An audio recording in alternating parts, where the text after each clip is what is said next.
കഥ തുടരുന്നു. അമ്മ പൂർത്തിയാക്കാൻ സമ്മതിച്ചില്ല ഭദ്ര. അച്ഛൻ കൗണ്ടറോട് വിവരം പറഞ്ഞെന്നും ഇനി അങ്ങനെ ഉണ്ടാവില്ലെന്ന് അയാൾ ഉറപ്പു തന്നുമെന്നുമല്ലേ പറഞ്ഞത്? അതൊക്കെ നേരെ മോളെ, എന്നാലും. വാതിക്കൽ നിന്ന് ശേഖരന്റെ ശബ്ദം. ഇരുവരും അങ്ങോട്ട് തിരിഞ്ഞു. പനി പിടിച്ച് ഒരു കമ്പിളി പൊതിച്ചുകൊണ്ട് നിൽക്കുകയാണ് അയാൾ. അച്ഛൻ പേടിക്കണ്ട, എനിക്കൊന്നും സംഭവിക്കില്ല, അവൾ തീർത്തു പറഞ്ഞു. മകളുടെ ആ ധൈര്യം കണ്ടപ്പോൾ ശേഖരനും സുഗന്ധിക്കും ആപത്ശങ്കയാണ് തോന്നിയത്. അമ്മ ഇത്തിരി കാപ്പിയിട്ട് താ. ഭദ്ര വിഷയം മാറ്റി. സുഗന്ധി അവളെ ഒന്നുകൂടി നോക്കിയിട്ട് അടുക്കളയിലേക്ക് പോയി. ശേഖരന്റെ കണ്ണുകളിൽ നിസ്സഹായതയായിരുന്നു. മോളെ, നിന്നെ കൊണ്ടാവുമോ കുളത്തിലിറങ്ങി പൂ പറിക്കാൻ? പിന്നല്ലാതെ, എത്രയോ തവണ ഞാൻ പറിച്ചിരിക്കുന്നു. ശേഖരനാണ് സാധാരണ താമരമുട്ടുകൾ പറിച്ചു കൊണ്ടുവന്ന് കൊടുക്കുന്നത്. അത്രയും ചെയ്ത് കഴിയുമ്പോൾ തന്നെ അയാൾ തളരുമായിരുന്നു. അതുകൊണ്ടാണ് ഭദ്ര ചന്തയിൽ പോയി തുടങ്ങിയത്. മാത്രമല്ല, കുറേ നാളായി ശേഖരന്റെ പെരുമാറ്റത്തിലും കാര്യമായ എന്തോ മാറ്റമുണ്ടായിട്ടുണ്ട്. ചിലപ്പോൾ ഈ ലോകത്തെ അല്ലെന്ന് തോന്നും. മറ്റാരോടും പറയാത്തതെന്തോ അയാൾ ഉള്ളിൽ അമർത്തി വെച്ചിരിക്കുന്നത് പോലെ. അച്ഛൻ പോയി കിടന്നോ, വെറുതെ പനി കൂട്ടണ്ട, അവൾ പറഞ്ഞു. ശേഖരൻ പിൻവാങ്ങി. സുഗന്ധി കൊണ്ടുവന്ന കാപ്പി ഭദ്ര ഊതി കുടിച്ചു. ഒന്നും മിണ്ടാതെ മകളെ തന്നെ സുഗന്ധി നോക്കി നിന്നു. നീയും കൂടി മോടെ കൂടെ ചെല്ലടി, അപ്പുറത്തെ മുറിയിൽ നിന്ന് ശേഖരൻ വിളിച്ചു പറഞ്ഞു. അതൊന്നും വേണ്ടമ്മേ, ഭദ്ര എതിർത്തു. പക്ഷെ സുഗന്ധി സമ്മതിച്ചില്ല. ഭദ്ര ഒരു അലുമിനിയം ചെരുവം എടുത്തു. പിന്നെ പ്ലാസ്റ്റിക് ചാക്കും പെൺടോർച്ചും. അതുമായി ഇരുവരും ഇറങ്ങി.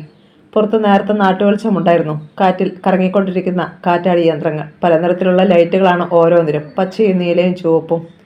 വട്ടം ചുറ്റുന്ന കൂറ്റൻ ലീഫുകളിൽ തട്ടി വെളിച്ചവും കറങ്ങുന്നത് പോലെ, നൂറുകണക്കിന് വർണ്ണത്തുമ്പികൾ പറക്കുന്നത് പോലെയാണ് തോന്നുക. ബന്ദിപ്പാടത്തിന് നടുവേയുള്ള വരമ്പിലൂടെ ഇരുവരും പാറമട ലക്ഷ്യമാക്കി നടന്നു, ഭദ്രയെ കാത്തിരിക്കുന്ന അപകടത്തെക്കുറിച്ച് അറിയാതെ. ഭദ്ര പെൺടോർച്ച് മിന്നിച്ചു. ചീറ്റിക്കൊണ്ട് മുന്നിലൂടെ ഒരു പെരുച്ചാഴി ഓടിപ്പോയി. അവളൊന്ന് ഞെട്ടി. എന്നാലും അച്ഛനെ ഒറ്റയ്ക്ക് ഇരുത്തിയിട്ട് അമ്മ പോരണ്ടായിരുന്നു. പിന്നെ ഈ രാത്രിയിൽ നിന്നെ ഒറ്റയ്ക്ക് വിടാനോ?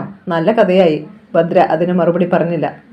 തുളസിത്തോട്ടം കുറുകെ കടന്ന് അവർ പാറമടയ്ക്ക് അരികിലെത്തി. ചെറിയൊരു ഫുട്ബോൾ ഗ്രൗണ്ടോളം വലിപ്പമുള്ള പാറക്കുളം. പൊട്ടിച്ചു നീക്കിയ പാറയുടെ ഒരു ഭാഗം ഒരു വശത്ത് കുന്നുപോലെ ഉയർന്നു നിൽക്കുന്നു. അതിനെ ചുറ്റി ഒരു റോഡ് കടന്നു പോകുന്നുണ്ട്. തേവരുടെ കോളേജുകൾക്കും സ്കൂളുകൾക്കും ആശുപത്രികൾക്കും വേണ്ടിയാണ് ഈ പാദയാത്രയും പൊട്ടിച്ചു കൊണ്ടുപോയതെന്ന് പറഞ്ഞു കേട്ടിട്ടുണ്ട്. തങ്ങൾ കുമളിയിൽ നിന്ന് വന്ന കാലത്ത് ഇത് വെറും വെള്ളക്കെട്ടായിരുന്നു. പാറക്കുളത്തിൽ താമര വളർത്തുക എന്ന ആശയം അച്ഛനുണ്ടായതാണ്.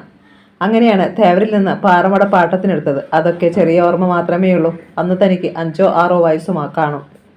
വലിയ അലുമിനിയം ചെരുവവും പ്ലാസ്റ്റിക് ചാക്കും തറയിൽ വെച്ചിട്ട് ഭദ്രക്കുളത്തിലേക്ക് ടോർച്ച് മിന്നിച്ചു. വിരിയാൻ വെമ്പി നിൽക്കുന്ന താമരമുട്ടുകൾ. ഒരാഴ്ചയായി പറിക്കാതിരിക്കുന്നതിനാൽ വേണ്ടുവോളമുണ്ട്.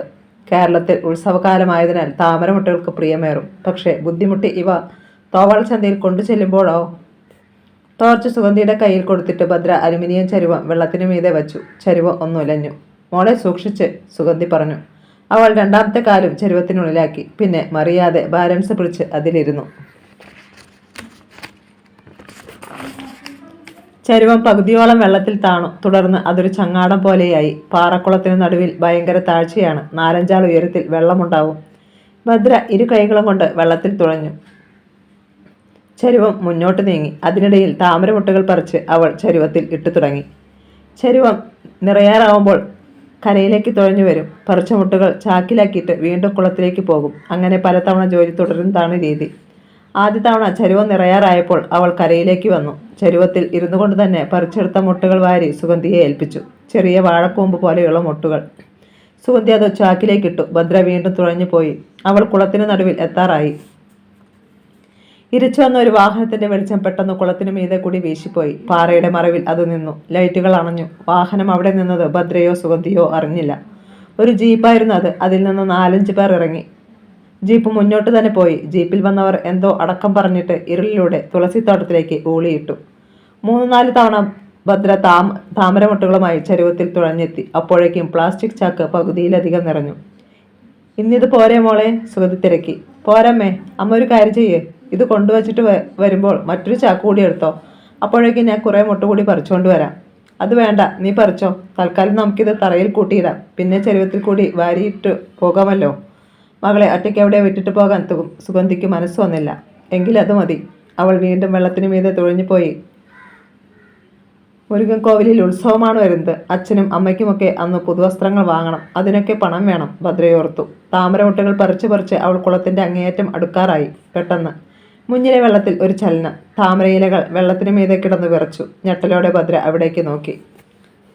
ചീങ്കണ്ണി തുഴഞ്ഞു വരുന്നത് പോലെ താമരയിലകൾ രണ്ടു ഭാഗത്തേക്കും അകന്നു മാറുന്നത് നേർത്ത നാട്ടുവെളിച്ചത്തിൽ അവൾ കണ്ടു. അടുത്ത നിമിഷം ഒരു ജീവി ജലത്തിനടിയിലേക്ക് ഓളിയിട്ട് പോയി. താമരമുട്ടിൽ കൈവച്ച് അവൾ നിലവിളിക്കാനായി വാ തുറന്നു. പൊടുന്നനെ വെള്ളത്തിനടിയിൽ നിന്ന് ഒരു കൈ ഉയർന്നു വന്ന് അവളുടെ കയ്യിൽ പിടുത്തമിട്ടു. നിലവിളിക്കാൻ കഴിയും മുമ്പ് ആ കൈ അവളെ അടിയിലേക്ക് ആഞ്ഞു വലിച്ചു. ചരുവം ചരിഞ്ഞു. അവൾ വെള്ളത്തിലേക്ക് മറിഞ്ഞു. അല്പം അകലെയായിരുന്നതിനാൽ സുഗന്ധി അത് കണ്ടില്ല. ആയിരക്കണക്കിന് താമരകൾക്കിടയിലൂടെ ഭദ്ര വലിച്ചിഴക്കപ്പെട്ടു. അവളുടെ മൂക്കിലും വായിലും വെള്ളം അടിച്ചു കയറി. അടുത്ത നിമിഷം ഭ്രാന്തമായ ഒരാവേശത്തോടെ അവൾ കൈകാലുകൾ വീശിത്തുഴഞ്ഞ് മുന്നോട്ടൊരു കുതിപ്പ്. അതിനിടയിൽ തന്നെ പിടിച്ചിരുന്ന കയ്യിൽ ഒരു കടി. എക്കിലിടുന്നത് പോലെ ഒരു ശബ്ദം വെള്ളത്തിൽ കേട്ടു. ശത്രു വായ് പിളർന്നെന്ന് ഭദ്രയ്ക്ക് തോന്നി. ആ തോന്നൽ ശരിയായിരുന്നു. അവളുടെ കയ്യിലെ പിടിവിട്ടു. ഭദ്ര ജലപ്പരപ്പിലേക്ക് തുഴഞ്ഞു. പക്ഷേ വീണ്ടും അവളിൽ പിടിവീണു. ഇത്തവണ കാലുകളിലായിരുന്നു. അവൾ വെള്ളത്തിനടിയിലേക്ക് താണുപോയി. തൻ്റെ കണ്ണുകൾ പുറത്തേക്ക് തള്ളിവരുന്നത് ഭദ്ര അറിഞ്ഞു. വീശിയടിച്ച കാറ്റിൽ കാറ്റാടി യന്ത്രങ്ങൾക്ക് ഭ്രാന്തിളക്കി. വെളിച്ചത്തിൻ്റെ വാളുകൾ അന്തരീക്ഷത്തെ കഷ്ണങ്ങളാക്കി.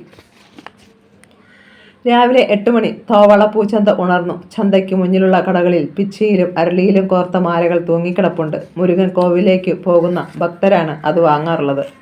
നാഗർകോവിൽ ഭാഗത്തു നിന്ന് വന്ന സാജന്റെ ജീപ്പ് ചന്തയ്ക്ക് മുന്നിലുള്ള റോഡിൽ നിന്നു. ആദിയും ലിജോയും അതിൽ നിന്നിറങ്ങി. ജീപ്പിന്റെ ബോണറ്റിനെ ചുറ്റി സാജന്റെ അടുത്തെത്തിയ ആദി ശബ്ദം താഴ്ത്തി. പെട്ടെന്ന് എടുക്കത്തക്ക വിധം നീ വണ്ടി തിരിച്ചു നിർത്തിക്കോണം. ആർക്കും ഒരു സംശയത്തിനും ഇട കൊടുക്കരുത്, അവൻ തുടർന്നു. ഇവിടെ ആദ്യമായി വരുന്ന വണ്ടിയായതുകൊണ്ട് ആളുകൾ നമ്പർ ശ്രദ്ധിക്കാനിടയുണ്ട്. ആരെങ്കിലും ചോദിച്ചാൽ ആറ്റിങ്ങിൽ നിന്ന് വരികയാണെന്ന് പറഞ്ഞേക്ക്. അവിടുത്തെ ക്ഷേത്ര സപ്താഹത്തിന് പൂവെടുക്കാൻ. ഒക്കെ ഞാൻ ഏറ്റടാ, അവൻ തലയാട്ടി. ലിജോയെ വിളിച്ചിട്ട് ആദ്യ കരുതലോടെ ചന്തയിലേക്ക് നടന്നു. ഒരകലമിട്ട് ലിജോ പിന്നാലെ നീങ്ങി. ചന്തയിൽ പൂവിറക്കിയിട്ട് ഒരു പിക്കപ്പ് വാൻ റോഡിലേക്ക് വന്നു. അതിൻ്റെ ഡ്രൈവർ ആദിയെ ഒന്ന് നോക്കി. ആദിയും ലിജോയും ചന്തയ്ക്കുള്ളിലെത്തി. കൂട്ടിയിട്ടിരിക്കുന്ന പൂക്കൾ. പൂവ് വിരിക്കാനായി ചിലർ പനയോലപ്പായി നിരത്തുന്നു. ചുറ്റും വർണ്ണങ്ങളുടെ അഴക്.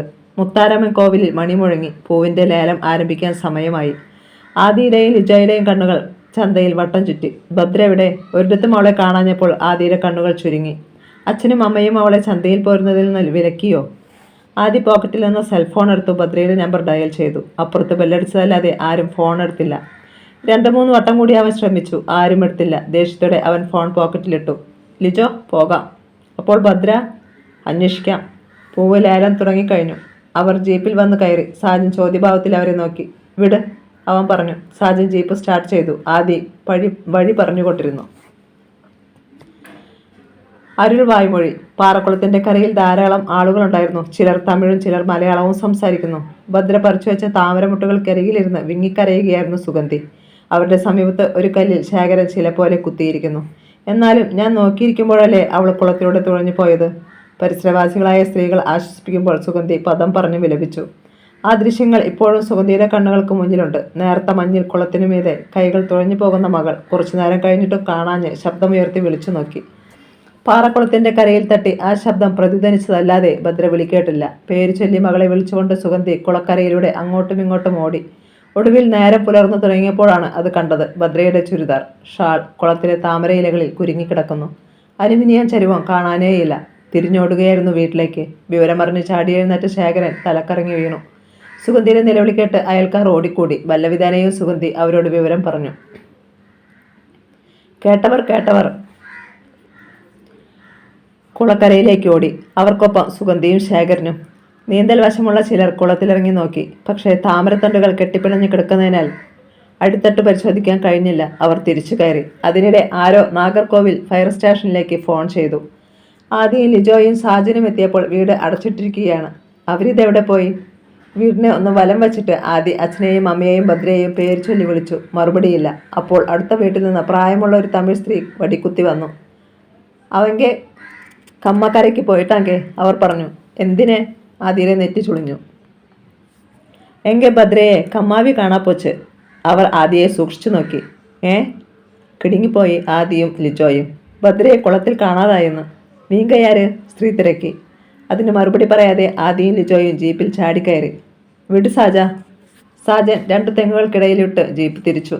കുളം എവിടെയാണെന്ന് ആദിക്കറിയാം. അവൻ മെയിൻ റോഡിലേക്ക് കയറുമ്പോൾ മുന്നിലൂടെ സൈറനിട്ട് ഒരു ഫയൽ വാഗൺ പാഞ്ഞുപോയി. അതിൻ്റെ പിന്നാലെ വിട്ടോടാ, ആദി പറഞ്ഞു. സാജൻ്റെ കാൽ ആക്സിലേറ്ററിൽ ഞെരിച്ചു. ആദിയുടെ നെഞ്ച് വല്ലാതെ പിടച്ചു. ഭദ്ര പൂമുട്ട് പറിക്കാൻ കുളത്തിൽ പോയതാവും അവൾ. ഇന്ന് ചന്തയിൽ പോകണമെന്ന് ഞാൻ പറഞ്ഞതിന്. അവന്റെ ശബ്ദം പതറി. ലിജോ ആദിയുടെ മുഖത്തേക്ക് നോക്കി. ഇത്തരമൊരു ഭാവം അവനിൽ ആദ്യം കാണുകയായിരുന്നു ലിജോ. എന്തു പ്രശ്നമുണ്ടായാലും ചങ്കുറപ്പുടൻ നിൽക്കുന്നവനാണ് ആദി. പക്ഷേ ഇവിടെ ഇല്ലടാ, ആൾക്കൊന്നും സംഭവിക്കില്ലെന്ന് എൻ്റെ മനസ്സ് പറയുന്നു. ലിജോ സുഹൃത്തിനെ ആശ്വസിപ്പിക്കാൻ ശ്രമിച്ചു. ഫയർ വാഗണ് പിന്നാലെ ജീപ്പും പാറക്കുളത്തിനരികിലെത്തി. ആദി ചാടിയിറങ്ങി. ഒറ്റ നോട്ടത്തിൽ തന്നെ അവൻ അച്ഛനെയും അമ്മയെയും കണ്ടു. അച്ഛാ! ഒരു കുതിപ്പിൽ അവൻ അവരുടെ അടുത്തെത്തി. മോനെ! ശേഖരൻ വല്ലവിധനെയും എഴുന്നേറ്റു. പിന്നെ നനഞ്ഞ പഴംതുണ്ണി കെട്ടുപോലെ അവൻ്റെ ശരീരത്തിലേക്ക് വീണു. ആദി! ഭദ്രമോള്! വിലപിച്ചുകൊണ്ട് സുഗന്ധിയും അവനെ കെട്ടിപ്പിടിച്ചു. തിങ്ങിക്കൂടിയിരിക്കുന്ന ജനങ്ങൾക്ക് ആദിയെ അറിയില്ല. അവർ പകപ്പോടെ അവനെ തുറച്ചു നോക്കി. മോനെ! അവളെ ഇനി ജീവനോടെ കാണാൻ പറ്റുമോടാ? നിലവിളിക്കുകയായിരുന്നു സുഗന്ധി. പറ്റുമമ്മേ, പറ്റും. അവൻ അച്ഛനമ്മമാരെ തന്നിൽ നിന്ന് മെല്ലെ അടർത്തി മാറ്റി. ശേഖരന് തടസ്സം കാരണം ഒന്നും സംസാരിക്കാൻ കഴിയുന്നില്ല. ഫയർഫോഴ്സ് ഉദ്യോഗസ്ഥർ തങ്ങളുടെ ജോലി തുടങ്ങിക്കഴിഞ്ഞു. നീന്തൽ വിദഗ്ധരായ 2 പേർ ഓക്സിജൻ മാസ്ക് ധരിച്ച് കുളത്തിലേക്കിറങ്ങി. അവർ താണുപോയി. ഇവർക്കും കണ്ടുപിടിക്കാൻ മുടിയാട്ടി കമ്മ തണ്ണി വറ്റിക്കാ വേണ്ടിയിരിക്കും, ആരോ പറയുന്നത് അവർ കേട്ടു. ഇപ്പോഴോ പെരിയ കമ്മ 3-4 മോട്ടോർ ഉപയോഗിച്ചാൽ കൂടെ വറ്റിക്കണമെന്ന റൊമ്പ നേരമാകും, മറ്റൊരാൾ. ആദിയുടെ നെഞ്ചിടി പേറി. ഭദ്രയ്ക്ക് അപകടം പിടഞ്ഞെന്ന് അവൻ്റെ ഉള്ളിലിരുന്ന് ആരോ മന്ത്രിച്ചു. ഫയർഫോഴ്സ് ജീവനക്കാർ ഇടയ്ക്കിടെ വെള്ളത്തിൽ നിന്ന് ഉയർന്നു വന്നു. ആളുകൾ എത്തി നോക്കി. ഒന്നുമില്ലെന്ന് കണ്ടപ്പോൾ അവരുടെ മുഖത്ത് നിരാശ തിങ്ങി. ആദിശങ്കരൻ തന്നെ സ്വയം പരിചയപ്പെടുത്തിയിട്ട് ഫയർഫോഴ്സ് ഉദ്യോഗസ്ഥരുമായി സംസാരിച്ചു. കൂട്ടത്തിൽ ബാലരാമപുരം സ്വദേശിയായ ഒരു മലയാളിയും ഉണ്ടായിരുന്നു. അയാൾ പറഞ്ഞു, മിസ്റ്റർ ആദിശങ്കരൻ, പാറക്കുളമായതുകൊണ്ട് തിരച്ചിൽ വളരെ ബുദ്ധിമുട്ടാണ്. അടിയിൽ വിള്ളലുകളും പാറക്കഷ്ണങ്ങളുമൊക്കെ കാണും. ബോഡി അവിടെ കുരുങ്ങിയിരിക്കുകയാണെങ്കിൽ കണ്ടെത്താൻ പ്രയാസമാണ്. സാർ! നെഞ്ചിന് കുറുകെ ഒരു വെട്ട് കിട്ടിയതുപോലെ നിലവിളിച്ചു പോയി ആദിശങ്കരൻ. ഉദ്യോഗസ്ഥൻ്റെ മുഖം വിളറി. അങ്ങനെയൊന്നും സംഭവിക്കാതിരിക്കട്ടെ. ഞാനൊരു സാധ്യത പറഞ്ഞെന്നേയുള്ളൂ. ഭദ്രയ്ക്കൊന്നും സംഭവിച്ചിട്ടില്ലെന്ന് നമുക്ക് ആശ്വസിക്കാം. ഇത്ര നേരമായിട്ട് പൊങ്ങി വരാത്ത ഭദ്ര, ഇനി എന്താശ്വസിക്കാൻ? ആദിയുടെ കണ്ണുകളിൽ 2 തുള്ളി നീർ തിളച്ചു. പെട്ടെന്ന് മൂടിയില്ലാത്ത ഒരു ജീപ്പ് അവിടെ വന്നു നിന്നു. അതിൽ നിന്ന് ജീൻസും ടീഷർട്ടും ധരിച്ച ഒരാൾ ആദ്യം ഇറങ്ങി. പിറകെ 4 പേരും. ഉടുമ്പ് മരുത്! ആരോ പറയുന്നത് കേട്ടപ്പോൾ ആദി തിരിഞ്ഞു നോക്കി. ലിജോയും. ക്ലീൻ ഷേവ് ചെയ്ത നീണ്ട മുടിയുള്ള ആൾ. ആദിയുടെ പല്ലുകൾ ഞെരിഞ്ഞു. ഭദ്ര പറഞ്ഞത് ഇവനെക്കുറിച്ചാണ്. എന്താണ് ഉണ്ടായതെന്ന് അയാൾ മറ്റുള്ളവരോട് തിരക്കുന്നത് ആദി കണ്ടു. തുടർന്ന് ഉടുമ്പ് മരുന്നും സംഘവും കുളത്തിലേക്ക് നോക്കി നിൽപ്പായി. സമയം കടന്നുപോയി. പൊടിക്കാറ്റ് വീശി. സൂര്യൻ കത്തിയെരിഞ്ഞു. പെട്ടെന്ന് ഫയർഫോഴ്സ് ജീവനക്കാരിൽ ഒരാൾ ഉയർന്നു വന്നു. ബോഡി പാർത്തിട്ടേ! വെള്ളത്തിന് മീതെ പതച്ചു നിന്നുകൊണ്ട് മുഖത്തെ മാസ്ക് മാറ്റിയിട്ട് അയാൾ വിളിച്ചു പറഞ്ഞു. പിന്നെ വീണ്ടും താണു. ആദിക്ക് ശിരസിൽ പ്രഹരമേറ്റതുപോലെ തോന്നി. അവൻ തളർന്നു വീഴുമെന്ന് തോന്നിയപ്പോൾ ലിജോ താങ്ങി. ആദി തറയിൽ കുത്തിയിരുന്നു. നാട്ടുകാരുടെ കണ്ണുകൾ കുളത്തിലായിരുന്നു. അവർ കണ്ടു വെള്ളത്തിനു മീതെ കലക്കവെള്ളവും കുമിളകളും ഉയരുന്നു. പിന്നാലെ ഫയർഫോഴ്സ് ഉദ്യോഗസ്ഥരുടെ 2 തലകൾ കണ്ടു. ഒടുവിൽ ഒരു ശവശരീരത്തിന്റെ വിളറിയ മുഖവും. മോളെ! ശേഖരന്റെയും സുഗന്ധിയുടെയും ഹൃദയം പിളരുന്ന നിലവിളി. ആദിശങ്കരന്റെ കാതുകൾ കൊട്ടിയടയ്ക്കപ്പെട്ടു. ജനങ്ങൾ ശ്വാസം അടക്കിപ്പിടിച്ചു നിന്നു. ഫയർഫോഴ്സ് ജീവനക്കാർ ആ ചേതനേറ്റ ശരീരം താമരകൾക്കിടയിലൂടെ കരയിലേക്ക് കൊണ്ടുവരികയാണ്. മൃതദേഹത്തിന്റെ മുഖവും തലമുടിയും പച്ചപ്പായൽ കൊണ്ട് മൂടിയിരിക്കുന്നു. പെട്ടെന്ന് ബാക്കി ജീവനക്കാർ കൂടി കുളത്തിലേക്കിറങ്ങി. എല്ലാവരും ചേർന്ന് മൃതദേഹം കരയിലേക്ക് വലിച്ചു കയറ്റി. ആദി! പരിധി ലിജോ വിളിച്ചു. വേണ്ടടാ, എനിക്ക് കാണണ്ട. അവൾ ജീവിച്ചിരുന്നപ്പോഴത്തെ ഒരു ചിത്രമുണ്ട് എൻ്റെ മനസ്സിൽ. എനിക്കത് മതി. വിതുമ്പിക്കരഞ്ഞു പോയി ആദിശങ്കരൻ. ശേഖരന്റെയും സുഗന്ധിയുടെയും അവസ്ഥയും അതുതന്നെയായിരുന്നു. ഗ്ലൗസ് അണിഞ്ഞ കൈകൊണ്ട് ഒരു ഫയർഫോഴ്സ് ഉദ്യോഗസ്ഥൻ മൃതദേഹത്തിന്റെ മുഖത്തെ പായൽ മാറ്റി. ഇത് ഭദ്രയല്ലല്ലോ! ഏതോ മലയാളി പറയുന്നത് ആദിയും ലിജോയും കേട്ടു. അവർ പൊടുന്നനെ തിരിഞ്ഞ് മൃതശരീരത്തിന്റെ അരികിലേക്ക് ഓടി. ആളുകൾ എന്തൊക്കെയോ പറയുന്നുണ്ട്. ഒന്നും കാതിലെത്തുന്നില്ല. വട്ടമിട്ടു നിന്ന ആളുകളെ വകഞ്ഞു മാറ്റി ശേഖരനും സുഗന്ധിയും മുന്നിലെത്തി. രാക്കമ്മ! സുഗന്ധി പിറുപിറുത്തു. ഉടുമ്പ് മരുത് ചന്തയിൽ വെച്ച് ഭദ്രയോട് പ്രശ്നമുണ്ടാക്കിയപ്പോൾ അവളെ ആശ്വസിപ്പിച്ച് വീട്ടിൽ കൊണ്ടുവന്ന രാക്കമ്മ. ഭദ്രയെ സ്വയം മകളെ പോലെയാണ് രാക്കമ്മ കരുതിയിരുന്നത്. രാക്കമ്മ എപ്പടി ഇങ്ക വന്നേ? ജനം അത്ഭുതത്തോടെ പരസ്പരം നോക്കി. ആർക്കും ഉത്തരമില്ലായിരുന്നു. പക്ഷേ ചന്തയിലെ സംഭവമറിയാവുന്ന ചിലർക്ക് സംശയം തോന്നി. ചന്തയിൽ വെച്ച് രാക്കമ്മ ഉടുമ്പ് മരുന്നിനെ ചീത്ത വിളിച്ചിരുന്നു. അതിനുള്ള പകപ്പോക്കലായിക്കൂടെ ഇത്? പെട്ടെന്ന് ഒരു പോലീസ് ജീപ്പ് അവിടെ വന്ന് ബ്രേക്ക് ഇട്ടു. ഒരു SIയും 3 പോലീസുകാരും ചാടിയിറങ്ങി. അങ്ങിട്ട് തള്ളി നില്ലടാ! SI ശബ്ദമുയർത്തി. മൃതദേഹത്തിന് ചുറ്റും കൂടി നിന്നവർ അകന്നു മാറി. SIയും പോലീസുകാരും ഒരു നിമിഷം ശവശരീരത്തിലേക്ക് നോക്കി. പിന്നെ തലയിൽ നിന്ന് തൊപ്പിയെടുത്തു. യാരിവൾ? യാരിക്കാവത്തെ ഇവളെ തെരിയുമാ? SI ചുറ്റും നോക്കി. ചന്തയിലെ പൂവിർക്കവൾ. പേര് രാക്കമ്മ സാർ, ഒരാൾ പറഞ്ഞു. SI അമർത്തി മൂളി. ആദിയും ലിജോയും SIയെ തന്നെ നോക്കി നിന്നു. ഇടയ്ക്കിടെ അയാൾ ഉടുമ്പ് മരുന്നിനെ നോക്കുന്നതും കണ്ണുകൾ കൊണ്ട് സംസാരിക്കുന്നതും ഇരുവരും ശ്രദ്ധിച്ചു. ഈ സ്ത്രീയുടെ മരണത്തിൽ മരുന്നിന് പങ്കുണ്ട്. ആദ്യ ശബ്ദം താഴ്ത്തി ലിജോയോട് പറഞ്ഞു. എനിക്കും അങ്ങനെ തന്നെ തോന്നുന്നടാ. എസ് ഐ കെയിൻ കൊണ്ട് രാക്കമ്മയുടെ കഴുത്തിൽ ചുറ്റിക്കിടന്ന മുടി മാറ്റി നോക്കി. അവിടെ നീലിച്ച വിരൽപ്പാടുകൾ കണ്ടു. ഒരു വട്ടം കൂടി അയാൾ ഉടുമ്പ് മരുന്നിന്റെ നേരെ കണ്ണയച്ചു. മരുന്ന് മറ്റെവിടേക്ക് നോക്കി പുഞ്ചിരിച്ചുകൊണ്ട് നിന്നു. പോലീസ് അവരുടെ ജോലി ആരംഭിച്ചു. എസ് ഐ അതിനിടെ തിരക്കി. രാക്കമ്മയുടെ മരണം ആത്മഹത്യയോ കൊലപാതകമോ എന്ന്. കൊലപാതകമെന്ന് തോന്നുന്നെങ്കിൽ സംശയമുള്ളവരുടെ പേര് പറയണമെന്ന്. ആരും മിണ്ടിയില്ല. മരുന്നിനെ സംശയമുള്ളവർ പോലും. മരുന്നിന്റെ പേര് പറഞ്ഞാൽ പറയുന്നവന്റെ ശരീരം നാളെ ഈ കുളത്തിൽ പൊങ്ങുമെന്ന് എല്ലാവർക്കും അറിയാം. ഇതിനിടെ പോലീസും ഫയർഫോഴ്സും തമ്മിൽ അല്പനേരം സംസാരിച്ചു. ശേഖരനെയും സുഗന്ധിയെയും അരികിൽ വിളിച്ച് എസ് ഐ ഭദ്രയെക്കുറിച്ച് തിരക്കി. സുഗന്ധി ഉണ്ടായ സംഭവങ്ങൾ പറഞ്ഞു. അത് വിശ്വസിക്കാൻ കഴിയാത്തതുപോലെ എസ് ഐ തിരക്കി. അന്ത പൊണ്ണ് യാരാவது കൂടെ ഓടിയിരിപ്പാങ്കളാ? ഇല്ല സാർ, അവളങ്ങനെ ആരുടെയും കൂടെ പോകില്ല, സുഗന്ധി പറഞ്ഞു.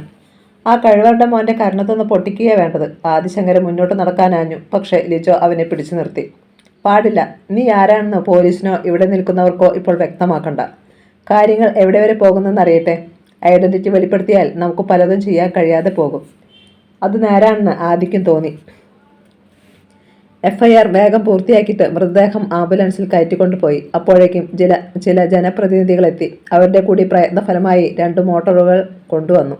അവർ റോഡിൽ വെച്ചിട്ട് ഹോസിന്റെ അഗ്രം കുളത്തിലേക്ക് ഇട്ടു. മോട്ടോർ പ്രവർത്തിച്ചു തുടങ്ങി. വെള്ളം തുളസിപ്പാടത്തിന് നടുവിലുള്ള ചെറിയ തോട്ടിലൂടെ ഒഴുകിപ്പോയിക്കൊണ്ടിരുന്നു. കുളം വറ്റാൻ 3-4 മണിക്കൂറെങ്കിലും എടുക്കും. ആദ്യം ലിജോയും കൂടി ശേഖരനെയും സുഗന്ധിയെയും നിർബന്ധിച്ച് വീട്ടിലേക്ക് അയച്ചു. സാജന്റെ കൂടെ ജീപ്പിലാണ് അവർ പോയത്. ജനങ്ങൾക്കൊപ്പം ക്ഷമയോടെ കൈകൾ കെട്ടി കുളത്തിലേക്ക് നോക്കി ഇരുമ്പും മരുതും കൂട്ടരിൽ നിന്നു. ആദിശങ്കരൻ കടപ്പല്ലുകൾ ഞെരിച്ചമർത്തി ഇടയ്ക്കിടെ അയാളെ നോക്കിക്കൊണ്ടിരുന്നു. കുമളി. കഴിഞ്ഞ രാത്രി മുതൽ പ്രാദേശിക TV ചാനലിൽ കാണിച്ചുകൊണ്ടിരിക്കുന്നത് പഞ്ചായത്ത് പ്രസിഡന്റ് ദേവനായകത്തിന്റെ വീട്ടിലെ സ്ഫോടനമാണ്. രാവിലെ പത്രങ്ങളുടെ മുൻപേജിൽ വാർത്തയും ഉണ്ടായിരുന്നു. മുല്ലപ്പെരിയാർ പുതിയ അണക്കെട്ട് വേണമെന്ന് വാദിക്കുന്ന തന്നെ തകർക്കുവാൻ എതിരാളികൾ ആരോ നടത്തിയതായിരിക്കാം സ്ഫോടനമെന്നാണ് ദേവനായകം മാധ്യമപ്രവർത്തകർക്ക് മുന്നിൽ പ്രതികരിച്ചത്. ആദിശങ്കരന് ബൈക്ക് കൊടുത്തതോ അവനത് തിരിച്ചു കൊണ്ടുവന്നതോ ഒന്നും അയാൾ പറഞ്ഞില്ല. അതേതായാലും നന്നായി. പത്രം വായിച്ചിട്ട് CI പരശുറാം ദേവനായകത്തെ ഫോണിൽ വിളിച്ചു. ഇനി ആദ്യങ്ങാനും ബൈക്കിന്റെ കാര്യം പറയുമോ?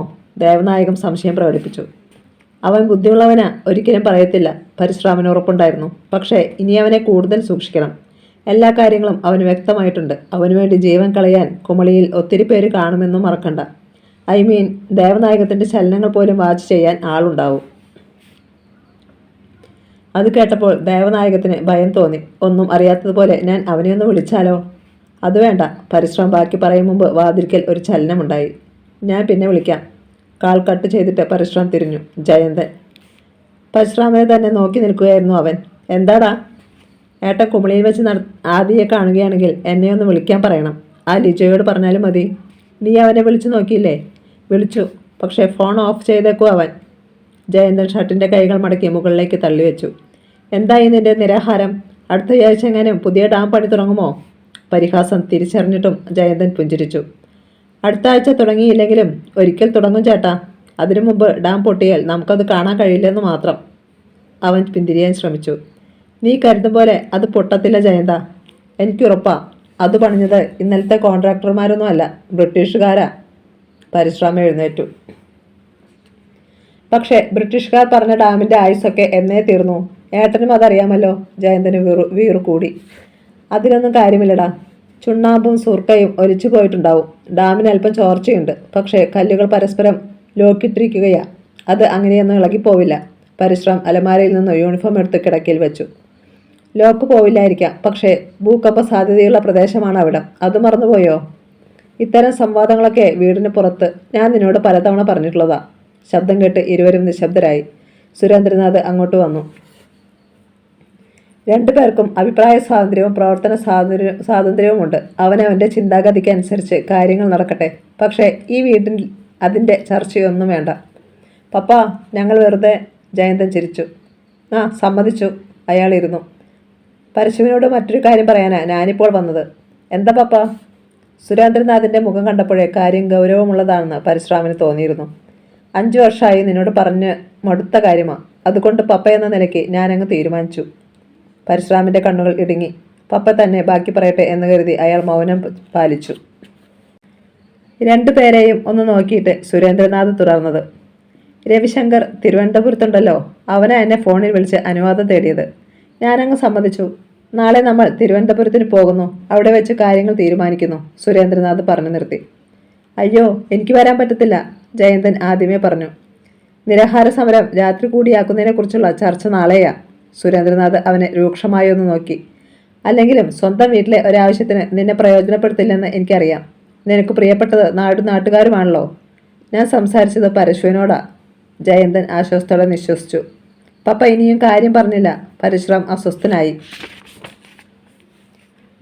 പപ്പ എന്ത് തീരുമാനിച്ചെന്നാ?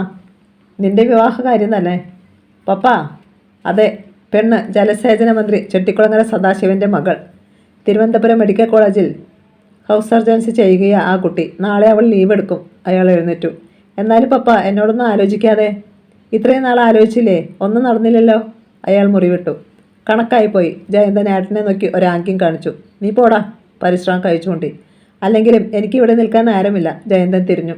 ഡൈനിങ് റൂമിൽ അവന് ഭക്ഷണം എടുത്തു വെച്ച് കാത്തു നിൽക്കുകയായിരുന്നു ജുവൽ.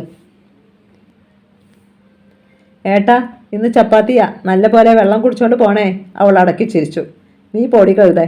അവളോട് കൃത്രിമമായി ദേഷ്യപ്പെട്ടിട്ട് ജയന്തൻ ശബ്ദം താഴ്ത്തി ചോദിച്ചു. ആദ്യം ഇന്ന് വിളിച്ചായിരുന്നോ?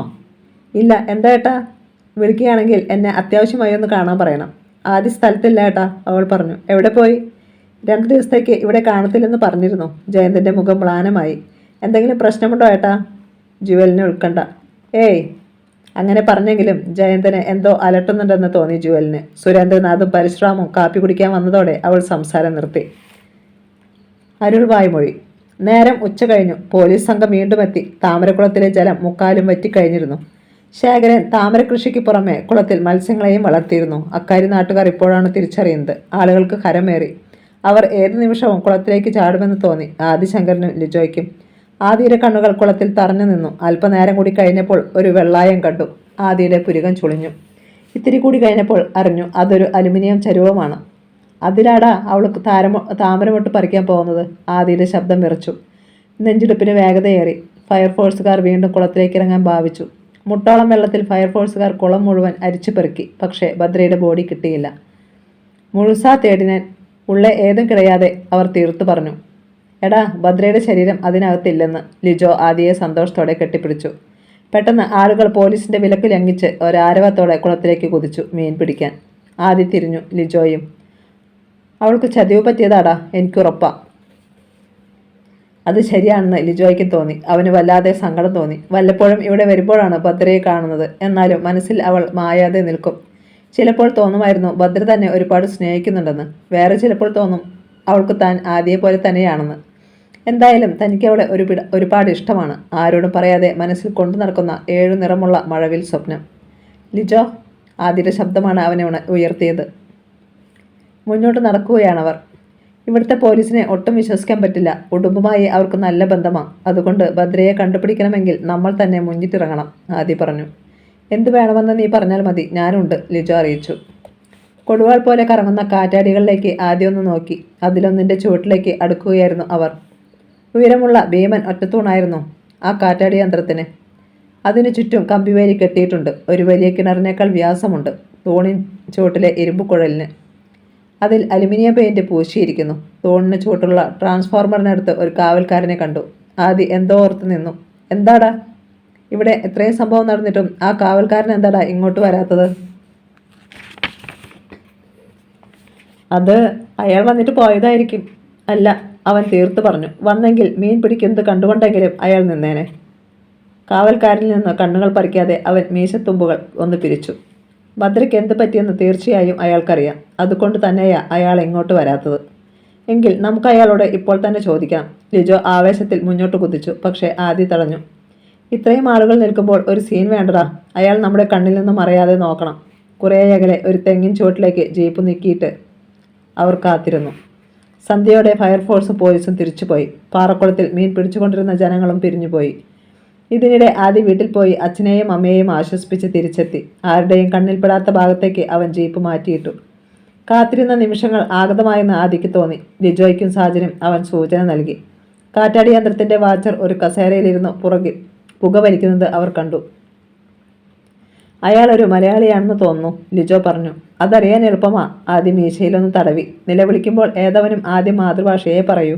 എങ്കിൽ നമുക്കൊന്ന് പരീക്ഷിച്ചാലോ? സാജൻ തിരക്കി. ആദിയുടെ കണ്ണുകൾ ചുറ്റും ഒഴിഞ്ഞു. അകലം വിട്ടു നിൽക്കുന്ന കാറ്റാടി യന്ത്രങ്ങളുടെ കാവൽക്കാരെ ഇപ്പോൾ ഈ ഭാഗത്തുള്ളൂ. സാധാരണ നിലവിളിയൊന്നും മറ്റൊരിടത്ത് എത്തില്ല. ഇരുമ്പുകൾ ഉയരുന്നത് പോലെയുള്ള യന്ത്രങ്ങളുടെ ശബ്ദത്തിനിടയിൽ ആരും ഒന്നും കേൾക്കില്ല. അപ്പോൾ നേരത്തെ പറഞ്ഞതുപോലെ, ആദി പറഞ്ഞു. പെട്ടെന്ന് ലിജോയും സാജനും രണ്ടു വഴിയെ തിരിഞ്ഞു. കൃത്യമായ കണക്കുകൂട്ടലുകളോടെ ആദി മുന്നോട്ട് നീങ്ങി, കാറ്റാടി യന്ത്രത്തിൻ്റെ ചുവട്ടിലേക്ക്. കഥ തുടരും.